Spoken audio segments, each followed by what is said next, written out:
Let them come and give you a list of people. I can give you thousands of people from all the states, including Abuja, that we have touched. So we're doing our duty, and we pray to God to give us more blessing, so we can reach out to more.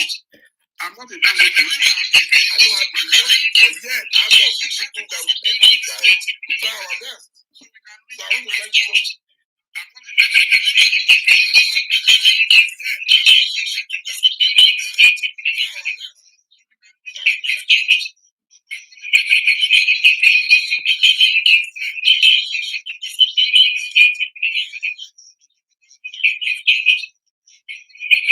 Waiting for other people's contribution. I won't wait for anybody before I make my own contributions. Let everybody make their own little contributions. Even if you have nothing, if it's only words that you have, use your words positively. And let's change Nigeria together. Thank you. Yeah, thank you so much, Dele Momodu. I really appreciate your time. And we made this request less than a few days ago, and within 24 hours, we granted our request. I really appreciate that. I also want to appreciate Abayomi. Yeah, Abayomi was the person that made this process. Yomi, thank you so much. I appreciate you.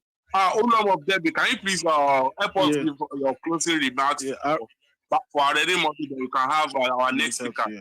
Thank you very much, Dele Momodu. You said it also. I love your insights, and I've always said it so many times. We're here to agree to disagree in a respectful manner. I mean, a lot of people are disagreed about, but at the end of the day, what we want is a better country that we can move forward, and everybody has a part to play. You know, I mean, you've been playing this part for over 20 years, and I thank you very much. You're trying your best, and history will judge you. Maybe you like it or not. The bottom truth is, as a Nigerian, no matter who you are, everybody has a part to play. There's no bigger fish, there's a smaller fish. But we get there sooner rather than later. But thank you very much indeed for taking your time out tonight. I mean, this afternoon, emotional day for every Nigerian. And I'd love to see you whenever you're in London soon. Maybe we could have coffee, maybe nice. Yes, certainly. Yes, you know? Certainly. Thank you. And have some talks, like we can't talk on this platform, sir. You know, but definitely I look forward to that. Even if it's nice bridge of Harrow, don't worry, that will be a meet that day. So thank you, and a special thanks to Yomi Shemowo. If he's listening to us, he was the one who invited me. Yeah, Yomi is listening. Yomi is listening. Okay, fantastic. Thank you.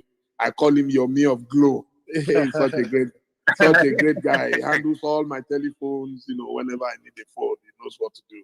Thank you, Yomi. Thank you very much, sir. We appreciate you, sir. And have a blessed day. Enjoy the rest of your day. Thank you very much. Thank you. Bye-bye. Thank you, sir. Take care. Bye. Sister Andy Kato, Tosin, can you introduce Mrs. Kato, please? The mic is yours, Tosin. Thank you. Oh, yeah. Thank you so much, Olom of Debbie. Ladies and gentlemen, this is EndSars Discourse in honor of 1 year anniversary of the EndSars protest. We've had our first speaker, Basharun Dele Momodu, and we'll be having our second speaker, Ndikato. So let me tell you something small about Ndikato. The first time I met her was on Twitter. She was running for an election in Kaduna State, and what made me know her was that some people were running a very bad campaign against her. Oh, she did fundraising from people, and she ran away with their money, blah, blah, blah. And one thing about me is that if I don't really join into drugs, but I kept quiet, I started following her. Then one day I met her through Hamza Lawa at Abuja. She came to host a program for Christian Aid, and she did so well. She was I don't know if she can remember that day. She was the moderator, and I even made a very funny joke. I said, wow. And then, so this is you. Because I've been laying anime, I thought I would see someone that was very, very massive. But when I saw him, it was such a very simple and no airs around her. And she has been so passionate about Nigeria, passionate about women's rights, passionate about justice. See, let me tell you this. The only thing that you can do to stop Undi from talking is to kill her. That's the standard. Nothing else can stop her from talking. She doesn't worship money. So she's not the type of people that will say, oh, take 1,000 and stop talking. No. If you give her the money, she will collect the money and even expose you. And she has been a part of all struggle that has been youth-oriented. And as in case some people don't know, part of those that have paid the huge sacrifice for the EndSars is Ndikato. I won't really go much, but people around her know what she has suffered because of the protest. But as I've said, Nigeria is our country. I'm going to talk about it. Today is all about EndSars, and if you're on this platform, kindly use your share button to share this space. Let people join us. I can see a lot of people that want to speak. Everybody will speak today. Today is actually our day. So use your share button. Let people join us on this space so that they can be a part of the connection. Our connection still remains building a new nation that works. We have to build this conscience. Like the information coming from now is that they've started shooting again at the toll gates, showing tear gas canisters. And I'm like, what is this problem? Why is Lagos State government doing this to us? Why is Nigerian police doing this to us? However, nobody can take away our voice. Okay, you send us away from the toll gate, no problem. Come and send us away from the Twitter now. You have manned the Twitter. Yes, we are still having a conversation.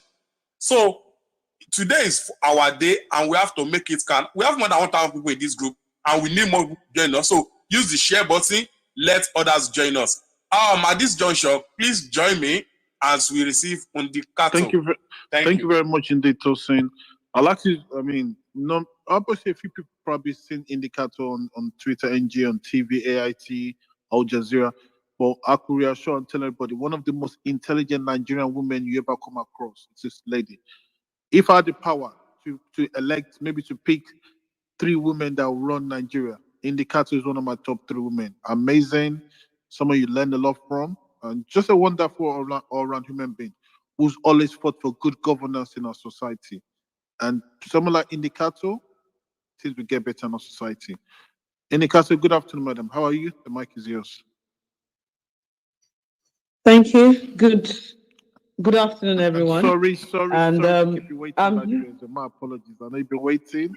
No problem. I'm sure you've seen enough expletives in your DM. My apologies. I'm also used to just being introduced as Indicator Executive Director, Dele Foundation. Okay.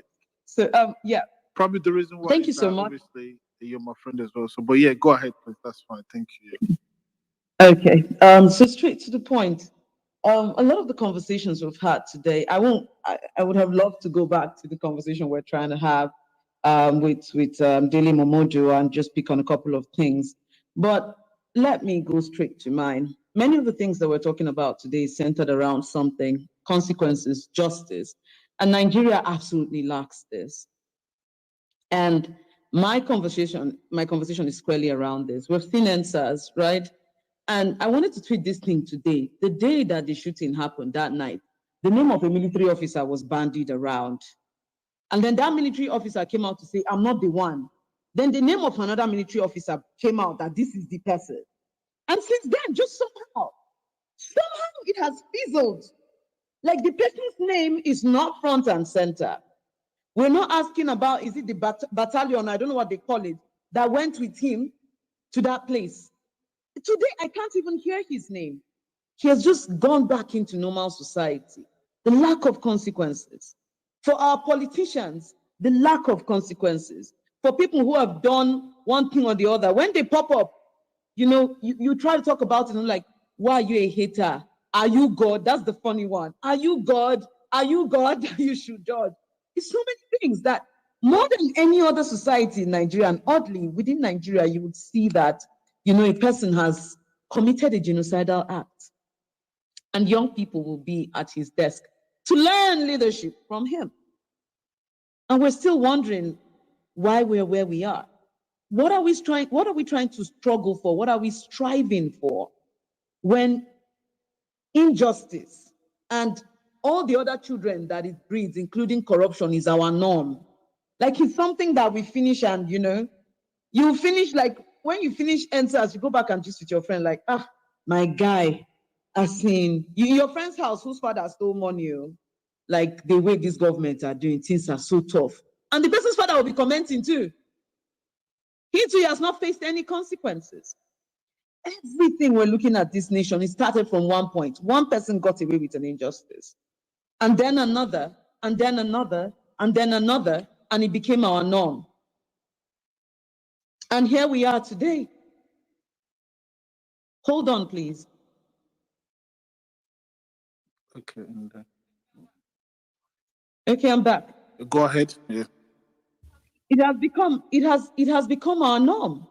So when we speak to the Nigerian state and we look at the lack of sacredness, I pointed that out in my comment, that Nigerians don't know, this part is too much. This is a thing that I'm not going to play these games with. I'm not going to play the networking game. And I think that is why also I pointed to that ostentatiousness earlier on. Growing up in a society that socializes you towards hustle. Is that hustle culture? And it's not like hustle is not a good thing, working hard. No, but within the context of Nigeria, what it is.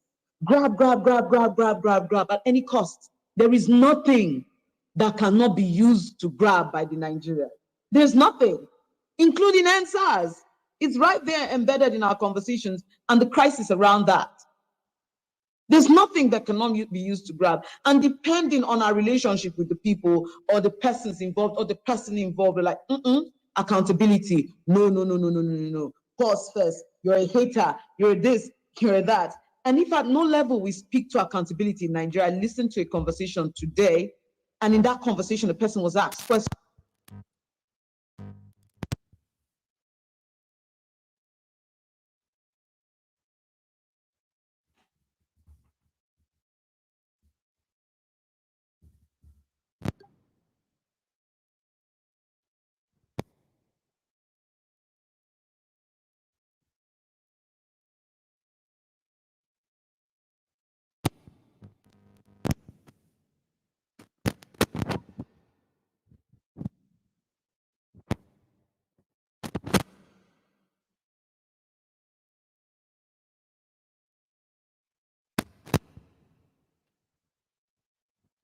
Person who has supported the mass murder of Shiites is here. A person who has supported ethnic cleansing is here. A person who referred to something as insurrection leading to the death of many is here. What informs this thought process? It's the thought process of the average Nigerian. We coddle these things and we don't think we're doing it. We just think it's part of it. I'm doing what I can in my little space, and that person should do. But this should be so well-rounded. Where does injustice get to lead to where we are in Nigeria? It starts from one person doing something that they're not supposed to do. And then the government that we're supposed to have a social contract with to protect us, to deliver, does not do something about it. Or the society that has a social contract with the person does not do something about it. And what happens? At the end of the day, we start interpreting laws onto ourselves. Kind of like where I come from in Southern Kaduna. Or in Southern Kaduna, when you pick up arms, the government pounds on you. So let's look at the Hausa Fulani dichotomy now. Hausa vigilantes are now getting guns. And in the north, if you want to know how cheap a thing can get, enter northern Nigeria and ask for it. Locally made guns are now 3,500 naira. You heard me right. You know what that means and the implication for an average country, or a country as broken down as Nigeria. So now, Hausa vigilantes take these locally made guns and they enter Fulani communities or communities that have amirs or little emirs that are Fulanis, and they shoot and kill all of, we don't want to hear any conversation again. When civil society is having this conversation, if it's a Fulani person sitting there, he's going to have a one-sided conversation. If it's another person sitting there, he's going to think about his scholarship with Oxford. This person is going to think about this, another person is going to think about that, and then they'll end on the unity of Nigeria is non-negotiable. We must all sit at the table and all of those things without consideration for, again, how we got here. The injustice and the reality of what led us to this path. We'll cover it up. And if one person wants to talk, no. I was on the Peace and Conflict Resolution Committee in people from Southern Kaduna and Fulani leaders. And I remember in that meeting, I said, we don't know who is in our bushes. That's what I said. I said, the forests of Nigeria, the ungoverned spaces in Nigeria, people traverse through these places daily. And these people are not identified. And I think that the best thing to do right now will be to ensure that people who traverse these spaces are identified. That is, let us have some level of identification, right? For our headsmen, for people who are in these bushes, so that at least if they have a tag or something, forest rangers or whatever it was government was talking about that at that time under the Ministry of Interior could actually identify them. And then if we see groups that we cannot identify, danger. There was a lot of shouting. No, we're not going to do that. How dare you? So you want to tell me that me as a Nigerian, I should carry something to the bush? I should look at where we are now, 2021. And the conversation is back to that one place. Maybe we should be able to identify the people. The sincerity of conversations are off. When you talk to somebody about Nigeria, you notice, I don't know if it's just me, I'm hoping that in the comments I will get that back. There's a glossing over it.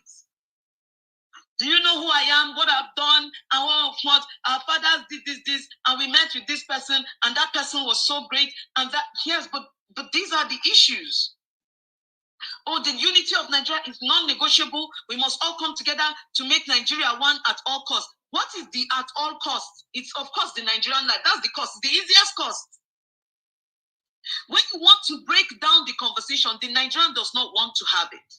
Because yet again, we're tying things down to a lack of justice. It's embedded in us. Cover it, and move on. Hustle culture. Every single avenue in Nigeria is a space for furthering career. And I'm not saying we should not further our career, but are there any sacred areas? It's a space for furthering career. It's a space for networking. So before we think of speaking truth to power, we're first thinking about how we can benefit. Before we think of doing a thing, even in the nature in which we speak truth to power, is with more consideration for what we stand to benefit from it than the reality of the situation. Immediate gratification is the death of the average Nigerian. Every single day we wake up and me. What can I get? What can I get? What can I get? It is not normal. And we tend to point to these places in America. No, there is literally no magazine, not even Forbes. And to be honest, some of us do not read Forbes that highly. We look at Bernie Madoff after what has been said after Bernie Madoff, and like, look at him, he owns a Ferrari. So let's go to Bernie Madoff. People, that is what the cancel culture is. People literally start taking these people off their platforms. In other countries, if you received an honorary doctorate, you lose the honorary doctorate. If your music was on platforms, the platforms start taking your music. It's just business. What is Apple's business with R. Kelly? What is YouTube's business with R. Kelly? But it's the principle of the thing that you do want in the future, that a person who is this powerful should not be able to do this again.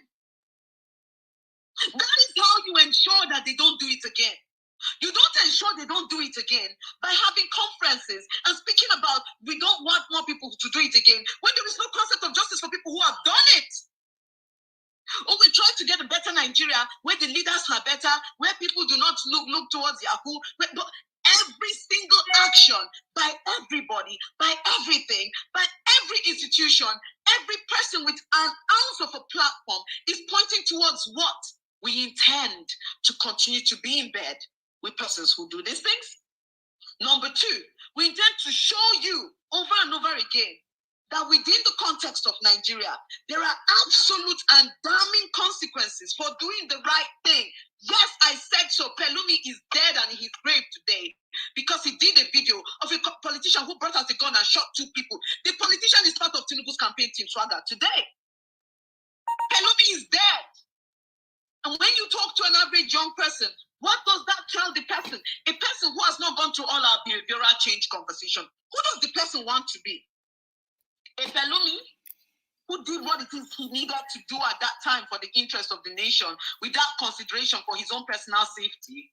Or the politician in his Jeep with access, or not in his Range Rover, latest, tinted, with access to a gun, licensed or unlicensed, without consequences, who could shoot 2 people in broad daylight, get away with it, and liaise with law enforcement to ensure that the person who documented this is dead. If I sincerely ask you, which of these 2 people you want to be today, who would you pick? Sorry, guys, please, she's the driver. Who would you pick? A country that keeps training us, and I'm saying this again, that in our little ways, every day we show by hobnobbing. Every day we show by saying, look, we know he did like this, but in this space he's functional now. Like the absolute gaffe I just made today on Twitter by suggesting that David Mark should be the chairman of PDP. And Idoma people are dragging me for filth, as they should. At what point do we decide that we are going to have sacred areas that a person who is contesting for president should be afraid to tell happy birthday to Yakubu Gowon on a public platform? That the conversations are going to run that deep, that person go fear, like, what would happen to me if I post this thing for a person who led a genocide that led to the death of 3 million people? It's all business as usual. I really want us to look deep down. The way we cuddle. Before we call somebody out, let's cuddle it with respect. I understand culture. Where I come from, we do have respect. But also it's a lot tied to what you do, who you are as a person. And by what you do, what you do is not that you are the president of World Bank. No, it's how you live your life day to day. So if you come to Kafanchan as an elder and you're misbehaving and you want to speak in spaces where elders are speaking, a young person will stand up and tell you, sir, shut up. And the entire village will be like, yes, this person. In spaces where you used to be an elder in church, you can no longer sit as an elder in church. And our pastors are poor. These are things I expect. And when you point this out and you're like, oh, we're trying to respect. What exactly are you trying to respect? What exactly? Is age enough of a platform or enough of a barrier for a person to continue to misbehave, for a person to put your future in jeopardy, and for you to decide, no, in my culture, we used to prostrate to every older person, so I'm just going to take it. And can you just approach this criminal with respect? Is that really enough for you to sacrifice your future for? Are you really not angry enough? Cuddling these things mean we're not angry enough. We're not angry enough. There's also the argument, we need to, if we don't come to the table with some of the, I've been there, done that. And on the table, it's a lot of cluelessness still. So when we speak truth to power and we ask people beyond rhetoric, you're talking about a greater nation, you are telling us, and this should, I really would have hoped that this is not a huge sub, but here we are. You're telling us that the future belongs to young people, and now is the time.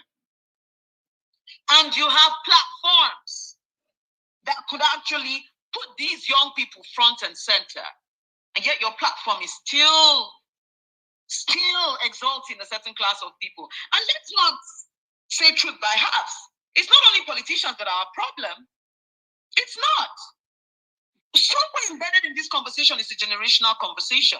There are people in the business sphere or in the business space who have this issue with us because this generation thinks this way and the other generation thinks that way. This is a rent-seeking country. Everybody, a pastor is involved in the political space. A businessman, billionaire businessman, he's in the political space. So why are we trying to separate? No, this one's no, that one. No. Everybody's involved. So even if we're saying, oh, I don't give my platform to politicians, you still give it to older business people. Young people are still struggling to be taken seriously to the point where a person who runs a business that has hundreds of thousands of young people in Nigeria, their business, somebody can just come out and say, this business is not legit, they are going to run away with your money. That person has not received enough of a platform from everywhere serious. You people are not looking. You're not looking enough. I'm trying to not say the name, but hey, pick it best. You're not looking enough at these young kids to say, we're going to speak enough of these people to legitimize them to the point. You're not. The other part I was saying was a conversation around creating a youth wing or a younger space in NESG for young people. Or the one where they will invite one young person in a rapidly growing space where young people are beginning to set up multi-billion dollar businesses. And they're giving us that one opportunity. We're like, yes, they allowed me.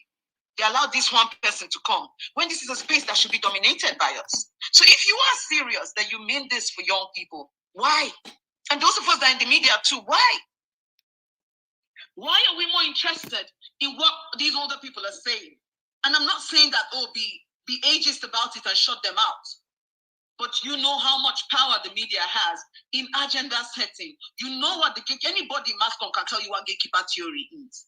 So you know that in the rhetorics of anybody who owns a media platform that is telling you that it is a new day, a new time, the major sign of that rhetoric is silencing what you do not want to see and platforming what you want to see.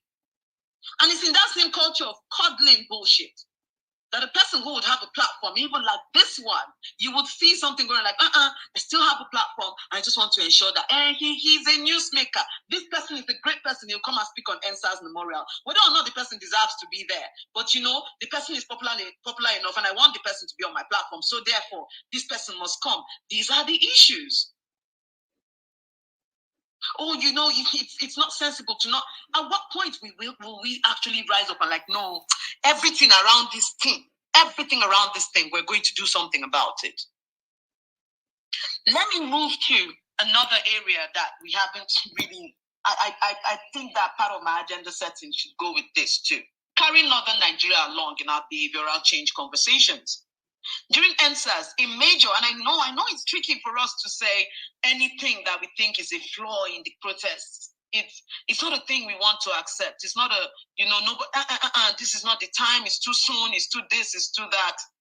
But we must speak about certain things. During EndSars, and with many other things, the conversation around Northern Nigeria, we hadn't really, I know who should have done it. It was a decentralized conversation, but maybe one or two of us, like me, any other person, we should have stopped to pause to, okay, this is beyond just police brutality. It's about the fight for our nation. What language would Oh, Nigeria didn't join Nigeria. Joka, Makwara, Nikiki, Wamoboda, Diginaka, Quagenti, one next country can judge. Help me while you report to get all the game or don't get all go in a young Makayaku for 11. Uba, Nazbagi Bumba. I said, no, you were even taking a go. Something will happen. In other spaces, it's very easy for a child of a nobody to raise his voice and keep going. In the North, no, it's the class divide is so wide that even in civil society, the major players there are still part of the upper class, are still part of a space that, okay, this person's mother stayed in this person's house and is married to this person's brother that was married to that person's sister. People in civil society are still there. In the media, the same thing, if you trace it. Because for you to come out of the abject poverty that is Northern Nigeria and be able to operate in certain spaces, you know where your leg has matched. And these places, especially in Northern Nigeria, that we have left as a dark space, nature abhors a vacuum. It does. So if you are not engaging that space, nature will find something to engage it. So it means that the major voices that are telling Northern Nigeria, oh, this is the conversation, this is the way to go, this is what should happen, are telling them something. And that something greatly differs from what we are talking about. In fact, Northern Nigeria actually faces police brutality, but just not enough avenues to put it out that they face police brutality. That's number one. And number two, not enough coverage of this police brutality. Like I have said, almost everyone is related to someone that did someone. So it's the upper class that run most of these spaces. So it will hardly make the news. BBC Africa Eye, I think that's what it's called, right? Actually did a whole session on police brutality in the North and how these poor boys suffer. I think two of them, when they came out, there was one that when they came out, they were not speaking, one died. It's not a conversation in Northern Nigeria because the expendability of the Northern life, the best way to describe how the average Northern Nigeria person lives, and by Northern Nigeria, I'm talking of core North, that would be Hausas, Opora Fulani people, all of that. People from where I come from too, is if you watch Lord of the Rings, if you remember, I think the orcs and the urukais that Saruman creates and just put out like no value, just go out and fight. If they cut you down, if they kill Gandalf, it's a big thing for you, right? Imagine Gandalf being a person from Southern Nigeria, and imagine an orc being a person from Northern Nigeria. If they kill Gandalf, if they kill any of the elves, oh my God, an elf fell. But in those battles, thousands and thousands of orcs were slaughtered, and you saw no value to an orc life. That is what our lives are down here. And there is no conversation about these things, about the fact that, oh, a Hausa boy should not normalize having to sleep outside. That is his life. It's just normal. And the leader that is passing and throwing money at him. I know we experience this in all parts of the country, but I'm telling you, you have not seen how bad it is here.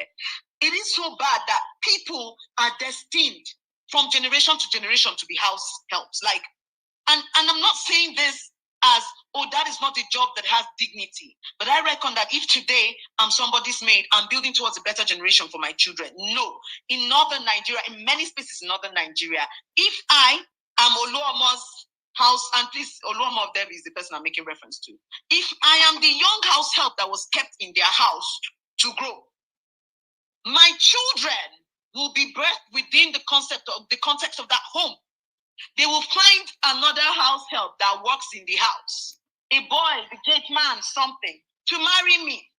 I will give birth to children. And then the madam of the house, her own children, will pick my children one by one as they are marrying off to go and continue as maids and servants in their own homes. These are critical conversations. The religious conversation in northern Nigeria is more political than it actually is religious.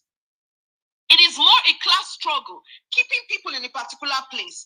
And as we continue to treat that area as a no-go area, they are increasingly exposed to people who are going to keep going there to tell them something.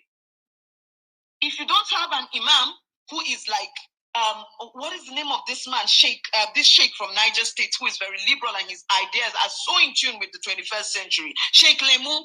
If you do not have a Sheikh Lemu, more Sheikh Lemus propagating what should happen in northern Nigeria, you would have more extremist imams there. And we are not checking these spaces. There are no systems of checks and balances. There are no systems that look, again, we'll go back to justice, that look at this person was a certain way, this person was a certain way, should not be able to. And we're not having that space. So when we are talking, we need to go back to what can northern Nigeria relate to. I was part of the strategy team for a major political party in the last presidential election. And I and a good friend of mine, a young man, I think it's Dr. Nuruddin. He was a minister under Jonathan at 32 years old, brilliant young man from Jigawa State. And I remember the two of us northerners there, nobody was listening. I identify as middle belt, of course, but within the political context of Nigeria, we're put on the northern Nigeria. And the foreign experts in the election and southerners there, they had made up their mind that the conversation around the election were jobs. We're like, no, that can't be, jobs is not another conversation. Jobs, but nobody wanted to listen. It's that dark space.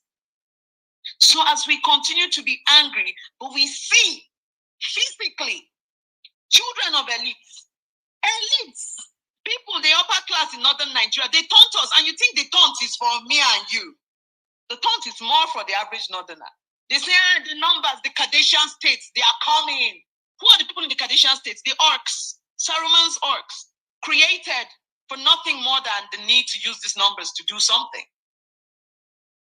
And as we refuse to engage them, the more it is that population is at the control, the absolute mercy of these people to do what they wish, to tell them what they want to continue to sink them into poverty as they feel like, to continue to promote the kinds of conversations that tune them in a certain way. Northerners are not animals. They know what they want to say. They know the issues. See them protesting. We are not platforming their protests. See them talking. We are not listening. See them trying to say we're dying and we're not satisfied with our leaders. Nobody's catching it on the other end and like, okay, it's time to elevate this conversation on what these people are saying. You know what we're more interested in? And I believe that every one of us is guilty in this space. Hobnobbing with the leaders, like, okay, so who is the next absolute failure who has failed these people that we're going to continue being friends with and continue trying to, be all of that with? Oh, who is the next northern person that is the best to run something? The best help we can give to northern Nigeria is to, number one, humanize the people there. Number two, expand the conversation. It might not be our favorite part of the country right now. It might be the place that I've been getting these people, this. But the talk needs to happen, because if we're not having that talk, anytime we're having EndSars and we're not having that talk, somebody is talking to them. Somebody's in the mosque telling them that, look, Southerners are doing this. And it's absolutely not the fault of the average Northerner that somebody is in the mosque telling them that. Nature abhors a vacuum. If you're not there telling them the importance of a protest, and it doesn't have to be you, there are other people who share the same beliefs that can do it. We can organize around it. How do we ensure that northern Nigeria is a part of the conversation? That is also leaning into the issues that speak to the average Northerner, leaning into the specific injustice that the average Northerner feels, listening to the average Northerner, platforming. I have a friend, Jamil Mabai. Jamil Mabai, and Jamil, I'm really sorry if I'm throwing you under the bus with this conversation. And he was a journalist, and he was just going around with his broken phone, all of those things, like detailing what was happening. And for once I saw it, I was so excited. We were not friends before that, but then I saw what he was doing. I was like, nah, this person. That was the first journalist that I saw that his specific interest was the voice of the average Hausa man in the villages. And when I say village, oh my God, you have not seen. It's not your Ibadan village. It's abject poverty. It's abject poverty we're talking about here. This guy was going there and putting his camera in front of the people and asking them, talking to them. Of course, the establishment, the media on the other end in northern Nigeria was putting the mic in front of bandits. In fact, it became like some heroic thing. This bandit has been the one holding this space for many years. Somebody say he has a long and esteemed career. I don't know if people saw that one in banditry. So he has a long career. He's the one that took this romanticization of these things while downing the voices of people we should be hearing from. And Jamil did that. And we started making efforts. We talked to people, please, this organization, look at this guy. Look at this guy. Till an international organization took notice. And Jamil called to say, Ndi, I have never seen dollars in my life. These people paid me for my news. These people actually gave me so amount every time I go into these villages. I can't believe it. What has happened now? If you see the change in Jamil's life, the quality of equipment he can use to go and shoot, the things he's able to do, and more news is coming out from that angle. That is what you do for the conversation in northern Nigeria. We are hearing vigilantes, we're hearing young people, Hausa communities talking and talking and talking, and we're not pushing it forward. People don't even know they're talking. I'm hearing, I'm sure you're not hearing, so let me not say we. We need to do more.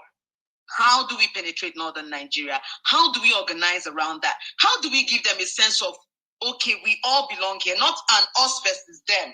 The one that will say, if Kamunkarba government, then what can they do? Or we own government while not being any part of the government that is owned. How do we change the narrative in northern Nigeria? These are key issues that matter to me. I think I'll leave it here. We can speak to stronger systems, but that is not a conversation around organizing and what is the way forward. I would also just the last 5 minutes speak to what's the word? Political participation. Of course, this conversation is not strictly for us here. I don't think there'll be any political party leaders here. But the truth is, especially post 20th October 2020, something died in young Nigerians. The pull for EndSars was a sense of ownership. You know, I remember in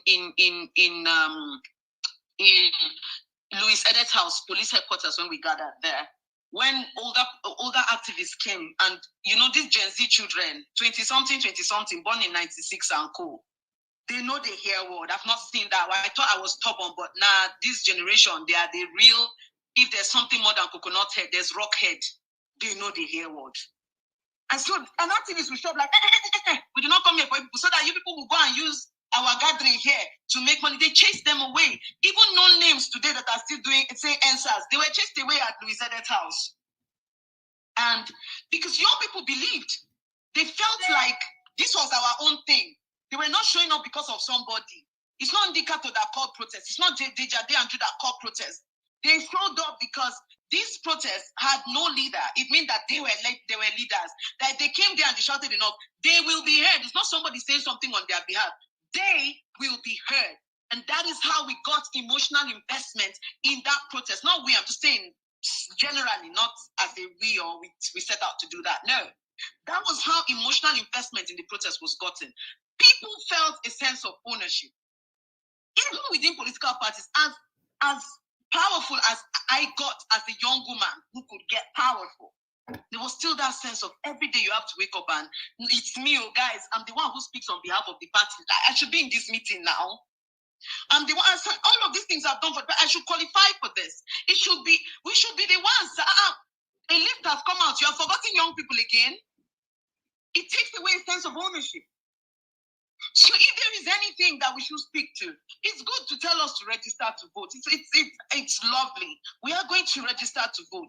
But the number one thing that is keeping young people out is a lack of personal investment in this process.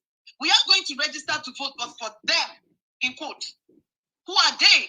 People who we feel have nothing in common with, which was a practical flaw of the last PDP presidential elections. That right at the time that they were going to the presidential election, they chose spokespersons for the presidential election. And none of these people were people that young people could relate to. No sense of ownership, no sense of belonging, no sense of anything. And we're entering another political year and we're telling young people again, participate. But it's the same young people, they don't.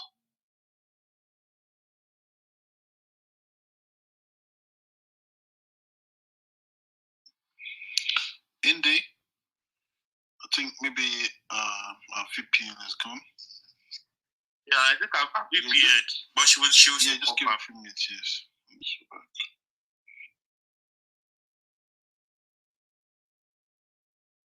Oh, we can't relate to this person. You can't see them. Sorry, I'm sure I have a warning for time at this point. Sorry. No, it's okay. You could go another 10 minutes and then you could just round up and then we ask questions. So go ahead. Yes, let us say APC have every plan to rig elections. Okay, the opposition, if PDP is being sincere that they want to win this thing, they want young people, all of you come with us. What is the thing they are doing to get the emotional investment of young Nigerians who are primarily the voters now? Nothing. Correct me if I'm wrong. If anybody is going to comment, I would like to hear it. Nothing. So how can we ensure these parties understand this? Because working with older politicians, I've realized a lot of cluelessness. You have no idea. But that is the major conversation. That towards 2023, you are not telling a person who has seen repeated shots thrown at them for trying to exercise their rights as citizens that, oh, come and exercise this right for the same group of people without feeling a sense of ownership in that system. And we need to harvest that sense of ownership. But we can't harvest it with mere rhetorics. We can't harvest it with insincerity. We have to be honest with ourselves. Unless Gen Z, millennials, young Nigerians feel a sense of ownership in the political space in Nigeria, they will not participate. Unless, not just beyond feelings, they get that sense of ownership that all of us, they here, everything will amount to zero. Unless the political leaders understand that they are not seeing us as mentees. All of us, they inside here, when I don't mess up, we don't mess up, and we're all trying to fix this. Young people will not be invested. So I'm throwing this out there that the central conversation, when they tell us to get our voters card, we must shout back, what is our collective investment, our generation in this? What is our generation like? What is it? What is in it for us in this? And how do we move from there? Thank you, everyone. Thank you very much indeed, Mr. Kato.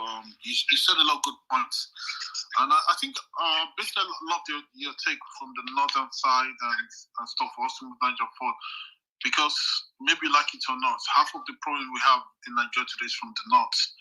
From high school, out of children, child marriages, child voter, religious extremism, terrorism, banditry, illiteracy, and of course, poverty.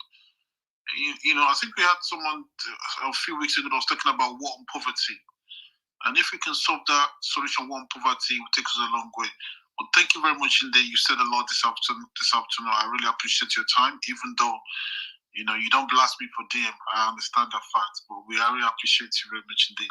Mr. Tosin, do you want to say a few things before I take the speakers to ask our few questions? Okay, yeah. Undikato, thank you. Undikato, thanks so much for that presentation. And as usual, I learned a lot. This one I was of listening to you speak. And one major point that I was able to take away from that fact is that political process participation. Like Shoni Bede said, we can't be on the road protesting every day, but we should have other means to keep our protests in action. So political participation is also a protest means in action. When you participate in the process, you register to vote, you can actually influence what happens at the end of the day. And when you have people that are like-minded, if you have them in political space, they will be able to help us champion our cause. Because like some nonsense happening at the toll gate, I'm seeing some videos police are shooting tear gas, chasing people. And I said, okay, this is the madness I talked about. Sanwo-Olu will open, Sanwo-Olu, Buhari, Oshiba, all of them, they will open their mouth and say that, 5 for 5, we have made their demands.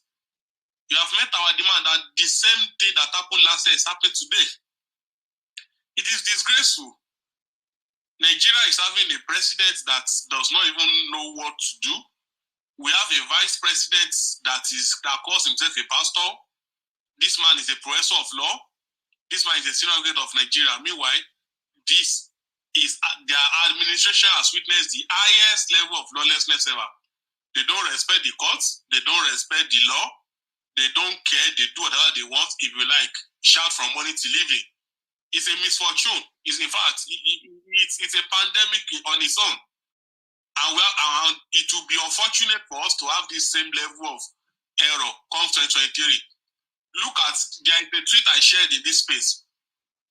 When was killed during the last EndSars protest, he made a video of a politician shooting at protesters. The man that was shooting is not a member of the Tinubu campaign. And I was like, okay, no problem. Election is coming. We're going to ask Tinubu, what's your take on EndSars? We've seen his video where he was saying, those people at the top gate, what were they doing there, among other mindless statements. And I'm saying it, nobody should be scared. The worst is death. The worst is death. And see, well, all of us will die one day. We are just buying time. However, we must not live a life of coward. We have to say the truth to power. We have to say the truth to power. Nigeria is in a very shameful state. Nearly, all my friends are always calling me, those I want to get my transcripts from the school. I want to get my transcript. Everybody's traveling. They are traveling. If everyone travels, who remains in the country? People are traveling because they've lost hope in the country. People are traveling because they don't believe in the country. People are traveling because there is nothing to inspire them anymore. People are traveling because they don't want to be victim of bad governance that is currently institutionalized in Nigeria. And as far as I'm concerned, there is no better time for us to keep the conversation going than now, and we'll continue to keep the conversation going. EndSars, it's a lifetime project for us. I said something, we had a pre-discuss space this morning, and I mentioned this when I said, see, EndSars is an idea whose time has come. However, sadly, the people in power thought that, if they block the toll gates, they will not talk about it anymore. I said it's a joke. And I gave an example. I said the people that are chanting the cause of Biafra today, they were not even alive when they had the Biafra war. Some of them were born like 10 years after the war, but they read books, they read articles. However, our own will be more crazier than that, because some people that they will give birth to in 2023 or 2024, they will wake up, they will see videos, they will see articles, they will listen to record and everything. So if you say, okay, no problem, you want to kill our own generation, kill us now. The generation coming after us, they have this thing in print and in videos to watch. They know the role everybody will play. They will remember that there used to be one crackhead called Segun Awosanya that described our protest as an insurrection. Yes, today again he did the same nonsense. They will wake up, they will see that story, they will read it. They will read about the politicians that came on, somebody like Atiku. Atiku spent the whole of yesterday celebrating Gowon. Today he's missing in action. Atiku will be acting like somebody that Buhari is using remote control to dictate his life. He will choose when to speak and not when to speak, as if if we speak, that is the end of his life. President Gali was on this platform yesterday. He has spoken. Because that's what Akishu is saying this morning. And all things being equal, want to have show tonight. People need to speak. You cannot tell me that you don't want to speak about EndSars. Like, are you joking? You don't want to speak about something that consumed people like me? Then you must be a very useless person. And I'm saying we must not miss word. We have to call them their name. If they are useless, let them know they are useless. If they are foolish, let them know they are foolish. Akmale ni His Excellency, sir. His Excellency, ma. You can never be an excellent person when you are a useless person. You can't be two. You must be one out of two. And I wish our youth can be as awake as all of us as Undi is. Because some we still go on the same and say, no, this person should not contest. You should go for senator. You should go for councillor. These same people be carrying Atiku up and down. They'll be carrying Tinubu, carrying Buhari up and down. Oh, but you want Mogalu to go and contest for councillor, or you want Showore to go and contest for House of Assembly. It's craziness. I was born in the year 1980. While I was in 1993,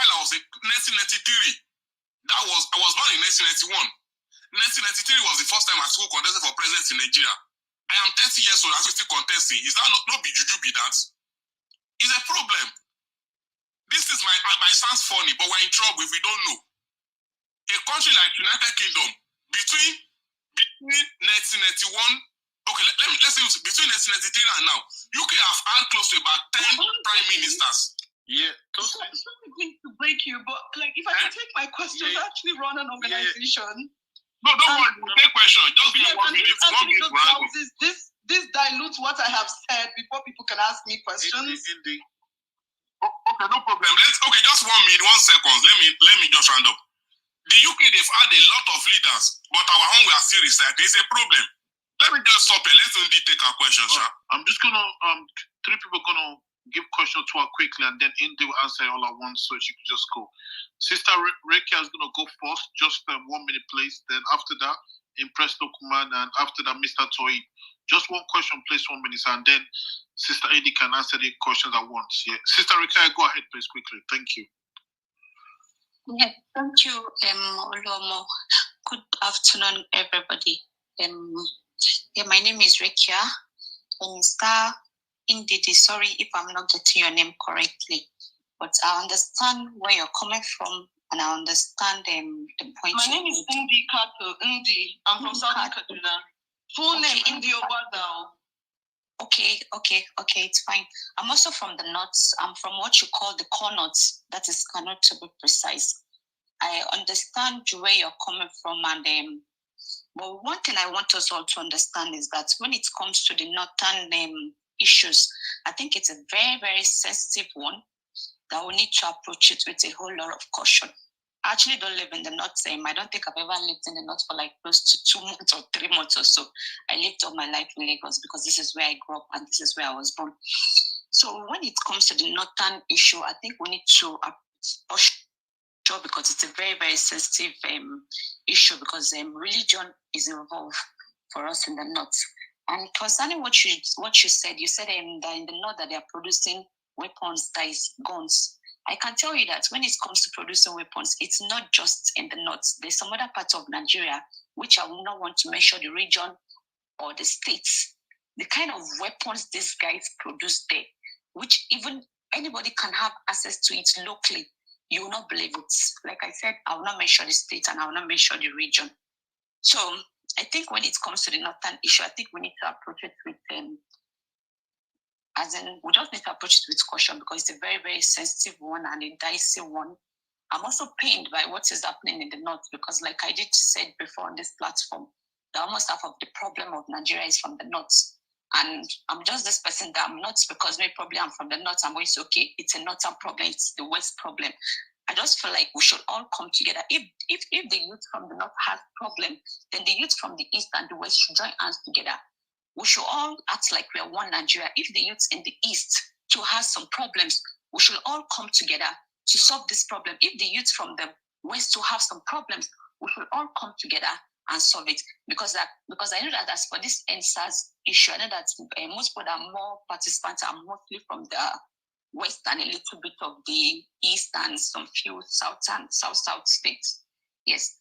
We from the north were not like fully participant because we just had this anger that, when this was happening to us, nobody was there. When this was happening to us, nobody's there. It's just simply because when there's a problem in one part of the region, some other part of the region will come out to support. So I feel like we should all come together and support each other like we did always preach, one Nigeria. So thank you. I hit the mic. Yeah, thank you very much, Ricky. I appreciate that. Next time you hit the mic, it comes with a fine. Don't forget that. Impress Lokuman. 1 minute quickly, sir. Go ahead. Thank you. Impress Lokuman? Okay, let me go to Mr. Toy. Mr. Toy, go ahead quickly, please, sir. Thank you. Mr. Toy. Hi, Olomo. Hi, everyone. Thank you for the space. Thank you, Indy, for that fearless and well-detailed explanation of our problems. You talked about consequences, which is massive because Nigeria, we never have any consequences for what happens. I mean, Fela's mother was thrown down from the staircase. I mean, from two-story building. We don't know who killed her till today. The Attorney General was also killed in Nigeria. We don't know. Chibolaike, we don't know till today what happened. So how do we get to that situation where we are able to hold leaders accountable? Looking at the struggle we have and trying to compare it with the American Black Civil Rights Movement. Martin Luther King had this I Had a Dream speech in the 60s. It took till 2008 to have someone like Obama. How long do you think we have? And looking at it to say where we are now to where we want to be, how long do we think we have so we can understand the kind of war that we have in our hands to get Nigeria to where we want it to be? Thank you. Thank you very much, Mr. Toy. Mrs. Mushab, the mic is yours quickly, please. Just 1 minute, please. Mrs. Mushab. Can you hear me? Yes, I can. Yeah, go ahead quickly, please. Just 1 minute, please. Thank you. Okay. Good afternoon. It's a privilege being on this platform. Yeah, I want to ask Indi Katu. Mine is more like a contribution just to expatiate on what she has said. She mentioned the fact that people are not being taken to action for what they have done. And that's exactly the bane of the problem Nigeria has. Right now, you find that people are trying to more like excuse themselves. Political actors are trying to more like excuse themselves from the problem and push the problem to another, say, arm of government. I believe that all political actors have a role to play in the problem that we have in Nigeria right now. The massive unemployment going on in Nigeria, all of them have a role to play because they are the ones controlling the resources that belong to the country. But what we find is that they deflect most of the time. What I want to encourage all of us, because we are in different parts of the world, different parts of Nigeria, as we join this particular platform. Why is it possible for the youth to more like, as in, bring their conscience to the fact that no political actor should be spared in terms of accountability? Starting from the councillor to the chairman, because they have some resources. If they are not accountable for those resources, some people will suffer. Take, for instance, a chairman is meant to take care of a primary school in the LGA. If he doesn't do that, the people of that environment will suffer the consequence. The primary health centers in the LGA, if it's not taken care of, the people in that community will suffer. So we need to do this, and we need to take it and expand it till the presidency. But we should not excuse if not one single political actor. That's one. Then secondly, I believe, honestly, that, to be honest, the youths are hungry, and we have every reason to be angry. In fact, it is just like we are just picked this day as a reason to be angry. But to be honest with you, we have many things to be angry about. Many things that has happened in the country. So I wouldn't want to take much of your time, but I really wanted to touch on, re-emphasize the accountability part of it, as in taking our political actors to action as regards the responsibility that they have to Nigerian youth. Thank you. Yeah. Thank you very much indeed, Mr. Shep. Sister Indikato, the mic is yours. Okay, I think this is why these questions should be taken one after the other. So I remember his question, but the question before his, Oluomo, can you remind me the question before his, so I just combined the two? The one from Taib. Yes. Oh gosh, I thought you're writing it down. Mr. Toy, No, not writing it down. can you just ask the question again, Mr. Toy? Sorry, sir. My question was about talking about consequences, and we should be able to hold our leaders to consequences. You know, like we have the issue with our leaders keeping foreign accounts, consequences. And how long do we have? When will we be able to get in Nigeria of our dreams? Considering it took several decades for other countries to be able to take that revolutionary step. We must not be naive about it. But how long do we have, considering what she has seen so far in our works? Okay, thank you so much.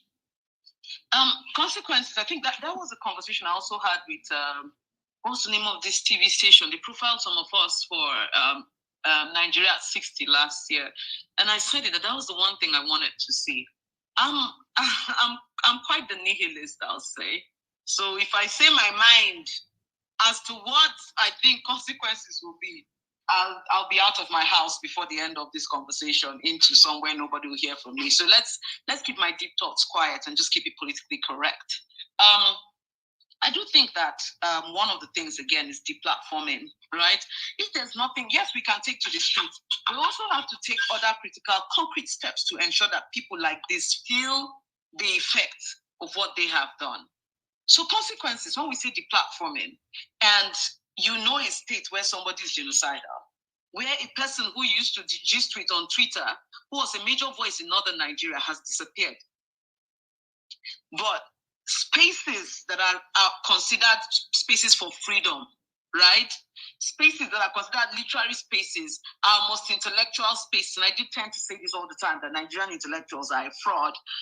Spaces like that continue to give these people platforms for one excuse or the other, and would not just give them platforms, but are willing to fight on the TL for why they gave these platforms. And I don't think we pursue these things enough. So one person is willing to use their platform that is getting international recognition to give the governor of a state where thousands and thousands of people have died, and he's aware and allegedly has some hand in it, and are willing to give that person a platform, right? If they are willing to give, please hold on.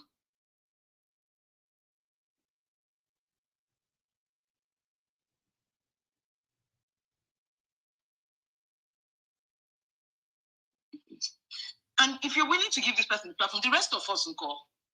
We'll quarrel and then we'll finish and then just go back. So what are we doing about people who are, the consequences should spiral, right? It should trickle down. It's not just a genocidal maniac that should get consequences. It's people who still decide to give sides to, or who still decide to platform, that should get consequences. Or are we going to sit and say, hey, it's my friend, look, I have no hand in this, consequences should be a thing all round. When we're looking at these things, like at any point, no, this is my job and this is this. No, these are where consequences come. If you think of the smallest thing, even a seat in church, it's consequence. Somebody was the deputy to a governor in my state. He was a well-respected politician. Well-respected. When I tell you, if Barnabas, what is his son? God, he died this year. What's the former governor of Kaduna State? Barnabas something, sorry, the second name has skipped for me. And he was one of the most loved. Like, if anybody from Southern Kaduna will make it to governor, it was going to be him. Barnabas Bantex. And once he got in bed with Erufai, please figuratively, the respect died so much that living there, he retired. It's like, no, I'm not doing that. Like, that is the right thing to do. To come from a place where I don't mess up, I no go talk again. I'm just going to stay back.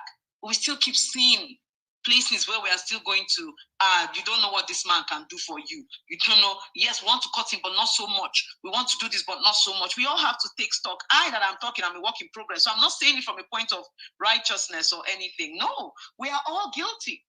So consequences should start from that. Consequences should start from the platform. If anybody is serious and they're telling this group of people are corrupt and they are the ones that have finished Nigeria, we don't really want to be seeing them. Is that not why Twitter silenced Donald Trump? Is that not why some places, I remember in the last election when they said they will not cover him in serious areas again. That is how to deplatform. That is consequences. But we've not learned that. And I think it's something major we need to learn. Some people say do not extend it to their children, all of those things. No, extend it. Be petty. We need to show that this is a thing. Like, shame is a concept within Nigeria, and it really is not. We'll finish, and then we'll see our people that we are hailing, doings, hanging out with cops that just carried out genocidal acts in Imo. And you tell them, this guy will attend this person party. Is it not the same police that led the killing of many boys in Imo just this month? And so, like, the same person that is going to fight you for that has been fighting Buhari. The consequences have to be all round. It has to be for the minute thing. People should be afraid to be part of this system, and they are not afraid. They should be scared to be part of this injustice, and they are not. The fear should not even come from, the method of kill them. No, there should be shame. There should be something. But we are all tied into that. One day it might be me. My hustle might pay, and we're not doing it. So my consequences is, look, number one is the platforming, introducing the concept of shame. Remove it from sex tapes and put it in places where it matters. Introduce a concept of shame. Introduce a concept, a trickle-down concept. Your papa do them, all of you. Let's hear from the family. It will be a deterrent. Do something. Let them feel it at least in one place, somewhere. We need to diversify our protest methods. That is the concept for me. There is more than one way. Taking to the streets is excellent, and we must continue to do that. But we must also meet them in several other places. We must overwhelm them as they're overwhelming us with injustice. That is consequences for me. Keep throwing it. Let it get to the point that, before a person thinks about it, that person will shiver. For now, there's so much comfort in thinking about doling out injustice in Nigeria, and everything surrounded around it. There's so much comfort, and we need to take that comfort away. Yeah, thank you so much, Ms. Indicato. We really appreciate your contribution and everything. Please let me just say this: for those that want to ask her more questions, you actually need to tweet your question so that she can answer it. We'll be taking just one question more, then we'll bring on board our last speaker. Our last speaker is and yeah, at that moment, that's her name, that's her Twitter handle, but her name is Obianu Joiloya. So basically, she is like a first-hand victim of police brutality. I know some of us are so familiar with the case of CSP James Nwanfo in Anambra State. Their family is one of the victims, and for years they are still demanding for justice. The Anambra State judicial panel has even they've played a very terrible role. They've not considered their case, neither have they given them a voice. And on a day like this, we just want to hear from her, just for her to just share her experience with us, and for us to also, because we need to hear stories like this, so that when people are coming to tell you that, this never happened, that never happened, you have to point, okay, no problem. If you say this never happened, go and ask this person, go and ask that person. So, and also, because we have limited time, we are going to shut down this space by 2 p.m., max 2 p.m., because we have another thing by 9 p.m. and people need to just relax, and so I won't spend the whole day talking. I will still keep people till 9 p.m. So I will just take Olomo. Hello, Olomo. Yeah, I'm here. Yeah. Okay. So what we just do now? We just take one more person to ask in the question, 1 minute question, response of about 2 minutes. Then we can take the last. Then Udi can give us closing remark. Our own closing remark in about 2 minutes. Then we can have Queen Loaya as our last speaker. Yeah, thank you, sir. We're just gonna take one person and then Undi, because she has to shoot off as well. So, Mr. Yes, one person, 1 minute, 1 minute question, 2 minute answer. Then Undi can give us closing remark with the answer. Then we can have our last speaker, so that by 2 p.m. we can shut down. Then we can close. We can have the EndSars grand finale by 9 p.m. tonight. Thank you. No problem. Mr. Dexpro, the mic is yours. Go ahead, sir. Thank you. Mr. Dexpro, yeah, go ahead. Yeah. Thank you, Mr. Olomo, and thank you for the space itself. I want to pick something about the lady that spoke about Kaduna. She said she's a northerner, and she advised that we should talk about one Nigeria and the whole thing. so we can propagate that. Now, at this present state, I left a space that was 30 minutes ago, and it was one of the speaker said, I'm going to quote him now. We've been saying one Nigeria for the past how many years now? Is it working for us? No. So we need another option. So the one Nigeria of a thing at this right moment, we need to check another option for us. So one Nigeria, we are done with the one Nigeria. At the moment, we need another solution to that. Thank you so much. That's my closing remark. Thank you very much. Sister Indy, can you go ahead with that answer, please? As with many other young people, many people of this generation, I'm not particularly invested in the oneness of Nigeria as I am with the sanctity of the Nigerian life. And I believe that the conversation we're having right now, I mean, we have that restructure and divide Nigeria conversation, but the conversation we're having right now is for our future. And I know that that is a great part of our future. But right now, we are very focused on the sanctity of our lives and how that can, how we can ensure that that is a thing. How we can ensure that the country we are collecting. So I get it. I get that. We may not want the kind of country we want now. I want restructuring. I know that this method is not working. And all of that is part of the solutions, yes. But again, today's conversation is primarily on this. We have reached 1 year memorial for EndSars. And how do we ensure that this kind of thing does not happen again? How do we ensure that we get towards a better nation? I don't think that I have the time to expand on within the current context of Nigeria, the current whatever it is that Nigeria is a business arrangement and it's surviving on the blood and lives of Nigerians. That's a very extended conversation and one I'm willing to have for hours, to be honest. But this is quite different. So today's focus for me is the sanctity of the Nigerian life and how we can ensure the sanctity of the Nigerian life, number one, and ensure that all of us within this space now, reluctant, that is within the Nigerian space, whether we are reluctantly Nigerian, happily Nigerian, whatever part of it, or even ignorantly Nigerian, whatever it is, right now, the conversation today is the sanctity of our lives. And how we can ensure that, look, we are running this thing and ensuring that things go smoothly. I think that is what we're here to do today, and I can't really expand on that other conversation right now. Thank you. Do I just... Yeah, okay. Thank you so much. Please, Adam Mommy, can you please make a request? Okay, over to you, Lomo. Okay. Thank you very much, Indicato. I know you're a very busy woman. Thank you very much for taking your busy schedule out to come and answer a few questions from us this afternoon. But yeah, we're glad to have you. We appreciate you. And like I said, one of the few Nigerian women that I can say yes, good enough to be the president of this country in the near future. But yeah, thank you very much indeed. We appreciate you. If you know